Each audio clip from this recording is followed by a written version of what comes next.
How we doing, guys? Moose here. Welcome back to episode number 69 of our West Ham United crew mode. And we're coming off arguably the most devastating episode in this entire series is history, with the loss of our star striker, one of our big two, Paulo Dybala, is now out for what will pretty much amount to be the entire season with a torn ACL. So it's absolutely devastating losing him for that amount of time. It's horrible, and I just hope that we're able to cope. We're going to rely on some of our young boys to have to step up, some of our new boys, and we're going to see what they can do. And one of those new boys, not a striker, but a new boy we need to step up here. Eric Dyer's gone up to 78 overall.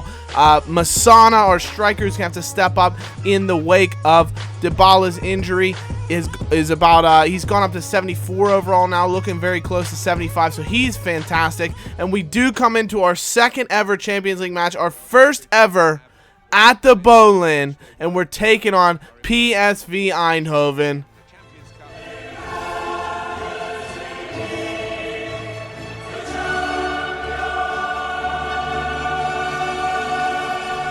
And I mean, would you look at that? The Bolin absolutely decked out and claret and blue. Of course, we're coming off a 3-0 thrashing of AC Milan away at the San Siro. And we're coming out, we've reverted back to our 4-2-3-1. Pjanic is actually going to play in that cam role, so it's maybe more of a 4-3-3 because Pjanic is more of a CM as opposed to a cam. But we've got Teo out there, Lacazette up there on his own looking to dominate. Eric Dyer again in central midfield. He played so well against AC Milan. Of course, was man of the match. Hopefully he can replicate that form. So we're coming up against a strong lineup here. Luke de Jong's in really good form. Lestien, Guardado, and Moreno. A couple of good players. Willems at left back. So really solid team that PSV run out, one that we'll have to be wary of. But we start off brightly here in the 31st minute. Sergio Roberto coming forward for the first real chance of the game into Pjanic. He tries to turn over his man. A bit lucky the ball comes to him, and he just isn't able to take his chance and doesn't even test the keeper. But another good chance from Pjanic here in the 32nd minute. He's created two chances, and this one comes to something. He's brought down the box,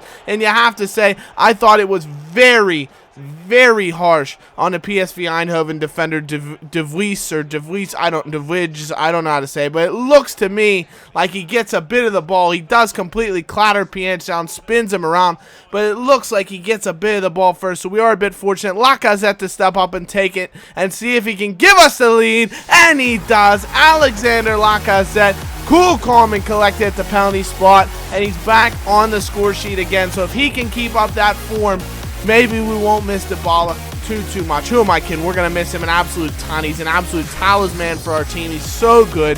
But Lacazette doing his very best to try and remind us who was the man in hot form at the end of season number 2 last season. But Carrillo linked up very well there, and Cresswell here on the ball trying to create a chance. Cresswell's actually crept inside and continued his run. Carrillo finds it back to him. He dances past Shars there and creates a lovely chance. He takes it on his weaker foot, but forces a good save out of the keeper, which wins us a corner. The ball's whipped in. It's pushed away only as far as Carrillo heads it down. Lacazette looks to take it. Falls to Carrillo. He strikes it, but it's straight down the throat of Zoué, and he's able to keep the ball out. But not a ton of highlights here in the first half. Teo does really well to skip around Jetro Williams, makes him look an absolute mug, and he's not happy about that, so he slices down Teo, which wins us a free kick, which Pjanic will take. He whips in looking for the head of Eric Dyer, flicks it on as far as Teo, who looks to surely be able to put a chance to turn it on goal, but it's cleared away by the PSV defense. And Christian Teo again, lovely heel-to-heel flick there that Lestien is then forced to thrash down Teo, so he is in sublime form out on that wing. And that's the one good thing about playing with these wingers, is it lets you see the skill and pace of the likes of Christian Teo. Jack Butland, speaking of skill and talent, really big save to keep out the PSV Eindhoven attacker there and leave us with that 1-0 advantage. Late on now in the second half, 69th minute of the 69th episode, Teo whips it in. Lacazette surely should add his second, but it's a block on the line by the PSV defender to keep things out. And then just minutes later, Teo with another really good chance here. Lovely ball roll. He's shown the techers off time in and time again, and Zoué is the only reason that PSV Eindhoven are even in this match. Another fantastic save. Antonio now out wide to Aaron Cresswell, who's been a force on this left-hand side. He whips a dangerous ball into the back post of Lacazette, but it is cleared away. One last chance, one last roll of the dice for PSV Eindhoven to try and level and bring things back to even Stevens. Ball into proper. He clips over the top. Is given away by Van der Veel. Brooks needs to clear it. It's come away as far as Narsing flicks on. Ogbonna away. Lestien, and it's gone just wide, and that would be all she wrote. 3 points coming home with the Cockney boys. East London with 3 more points. West Ham United is absolutely ecstatic. I should say East London's ecstatic. West Ham with a fantastic victory. We deserved it. We dominated possession, dominated shots and chances, and it was well deserved. Man of the match for me, Aaron Cresswell. He's going to get 3 Moose My Hero points. He might not have shown it in the FIFA ranks, but I thought he was fantastic. 2 Moose My Hero points for Gregory van der Veal and 1 for Angelo Ogbonna. So that shows you how solid and, really just tough to break down our defense was in this particular match, that all 3 of the Moose My Hero point getters are defenders. But following that matchup, Andre Correa bruises his shoulder. He'll be out for about 5 days. So we'll see him more than likely miss the Stoke matchup. And we get an email from Adrian, which is disappointing. He's not getting as much time on the pitch as he should be. It's not making him happy. We brought him in as a second choice keeper in case Butland stuttered, and he's actually got the best, least goals allowed in the entire league right now. So how can you fault him? He's got 2 clean sheets in Europe as well. It's tough to get Adrian in the lineup with performances like that from your top keeper and progression. He's up to 81 overall as well now. So how can you rule him out of the lineup? But we do go back to our 4-4-2 diamond. We're going to see Masana up front. We're going to see the likes of Leandro Aldair, a big youth talent that we have. He's 80 overall already as a 19-year-old, just behind in that cam position because Payet, of course, is still out with an injury as well. We're missing so many top talents right now. Correa's out. Payet's out for a couple of more weeks at the very least. Dybala's out for the majority of the season, so we're going to need the youth boys to really step up, as well as the likes of Lacazette. He's got 3 and 3, so it's good to see him regain a bit of form. But Masana, see what he can do. Pjanic, Roberto, Noble, really solid midfield trio there. Of course, Pjanic and Roberto CM, so they can do the shuttle, and why Noble sits in front of defense, and we're looking to come away with a victory here against a Stoke side that's always really notably been our bogey team. Not so much in the last season or so, but they're usually the bogey team, and they've got a really solid lineup. Of course, Andy Carroll, Sir Andrew, lovely to see you again, fella. He's making his way back to the Boleyn, where he spent some time here for us and was just a fantastic player. So hopefully he's not able to get on the score sheet against his former club, but we know the danger he possesses. We start off very early. Pjanic comes forward to Masana in the first minute. Masana with a screamer into the top corner, and we've taken a 1-0 lead. Excuse me. It might have had a touch on the defender on the way in, but it was a fantastic strike. Oh my word, West Ham coming forward in absolute droves to start off, and this is a sublime goal. It does look like it takes a touch off the defender. I think Masana was putting it across the face of the keeper, looking for the top left corner. Takes a deflection, which wrong foots the Stoke keeper, and it's in the top corner on the right-hand side. What a finish. Fabrizio Masana, we were talking about how the young boys need to step up, and he does exactly that. What a finish from Masana. He's already got 4 goals in the Premier League. I mean, that is just unbelievable production from a youngster. We said he needed to have a Marcus Rashford type season, and he's outdoing Rashford in my opinion. He's just a quality player, and he's really showing off the culture he has. He flicks the ball into Lacazette, as we mentioned here. Another really good chance as he flicks on towards Lacazette. Aldair then looks to dance outside of Wilkinson, and another young boy stepping up. Aldair goes through, wins the penalty, and Marky Noble, the most dependable penalty taker, steps up.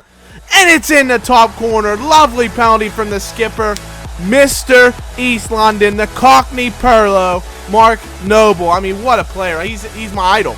He's my idol. I'll tell you that much right now. I mean, what a guy. Bleeds claret and blue, and he gives us a 2-0 advantage. Doubles our pleasure.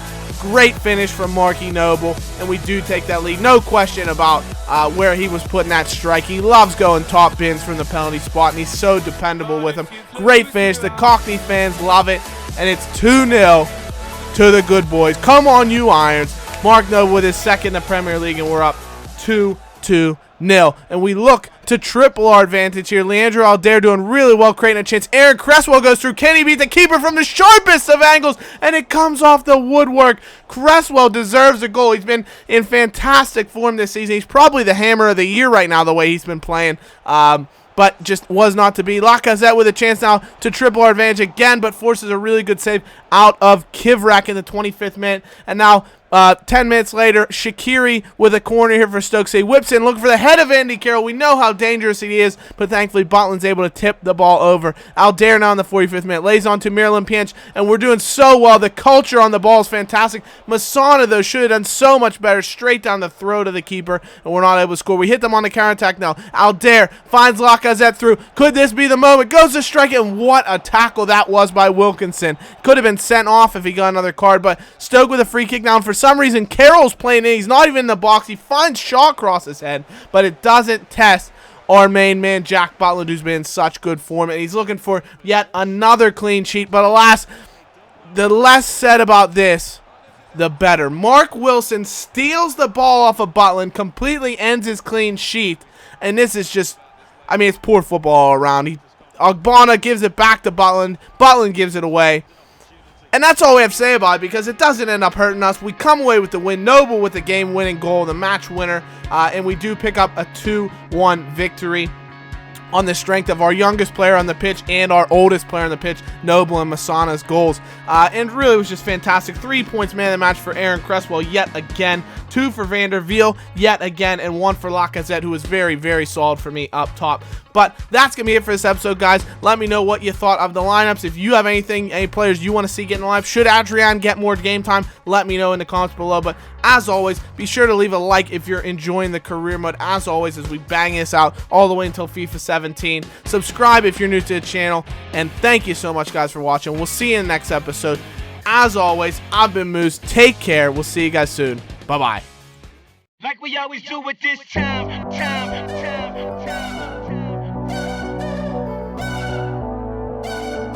I got to shine.